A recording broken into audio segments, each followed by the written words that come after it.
I'm 5 months in. I'm going to tell you how much money I'm making, how many vacation days I have, and how I'm spending my money in South Korea. There are a number of areas to cover, so I'll try my best to explain. The first one will be the salary. So salary is going to range depending on your experience level with teaching. In my case, the only teaching experience I really had was tutoring that I did when I was in high school. So when I came to South Korea and I got a job through EPIK, I was on the minimum pay scale once I received my TOEFL, and my salary was 2.2 million won a month, which is paid on the 25th of every month. So that's equivalent to about 2,000 US dollars, and it's also equivalent to about 2,600 Canadian dollars. So the first paycheck that you receive when you come to South Korea will have two things. So it'll have your salary and also have your entrance allowance. So when you come to South Korea, you pay for your flight ahead of time. And once you're done 1 month of teaching, your first paycheck will have two components, which would be the entrance allowance and your salary. So if your flight here costs less than the 1.3 million won allowance that you received from EPIK, then you get to save the difference. But if you happen to spend more on your flight to come here, then unfortunately you don't get extra money for it. So if you're flying, premium economy or first class to come here, then you only receive the 1.3 million won. But that amount of money is more than enough to come here, and you can save the difference. The apartment is paid for, but EPIK teachers do have to cover their utilities. There are salary deductions from the paycheck, and these salary deductions include income tax, pension, and your health insurance. Depending on what country you're coming from, you may get an exemption from the income tax, but in terms of your pension and your health insurance, you do have to pay for those. So every month, the school will pay half of the health insurance and the EPIK teacher will pay the other half. So on both ends, we're paying 100,000 won per month. So the pension deduction is also about 100,000 won per month, but depending on the country you're coming from, you may be able to claim back this pension money once you're done your EPIK contract. So if you're placed in a rural region, you will receive an additional 100,000 won per month onto your paycheck. And also if you teach at multiple schools, they will give you travel allowances for that. So for your first travel school, you receive 100,000 won per month. And then for every additional travel school, you receive 50,000 won a month.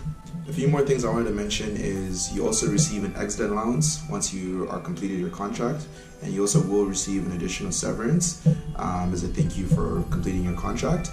And one more thing is with the first paycheck, actually, you do receive an additional 300,000 won to help you settle into your apartment and buy a few things that you do need.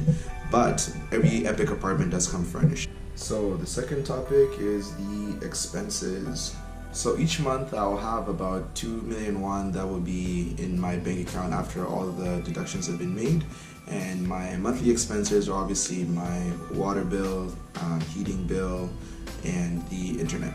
So if I also include my phone bill, my monthly expenses end up being about 150,000 won to 180,000 won. And obviously it changes depending on how much data I use or how much heating I'm using in the winter and stuff like that. So in terms of food, I usually have my lunch at the school cafeteria, and the food's pretty good. I pay about 5,000 won or less per day, and what the school does is they just bill you monthly.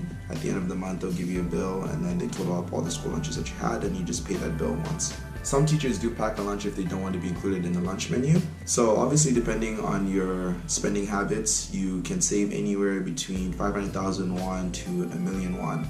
In my case, I don't go shopping too much, but I do like to travel on the weekend, so I do spend my money there, but I'm able to save around that threshold every month as well.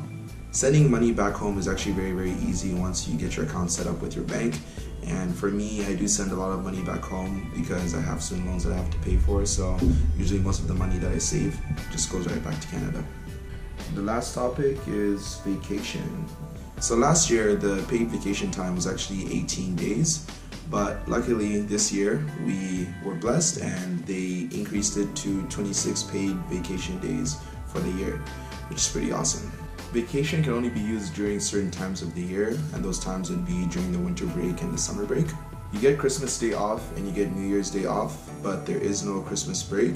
So you do work the 26th until the 31st, and then you just get New Year's Day off and you go back to school teaching on the 2nd of January.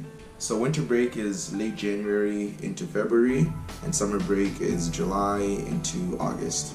So if you do have vacation plans, those are the time frames that EPIK teachers usually travel to neighboring Asian countries or go back to their home country. And that's it. So hopefully you have a better understanding of the life of an EPIK teacher here, and you found that information very, very helpful. So thank you for watching. Stay dreaming, stay chasing, and I'll see you in the next one.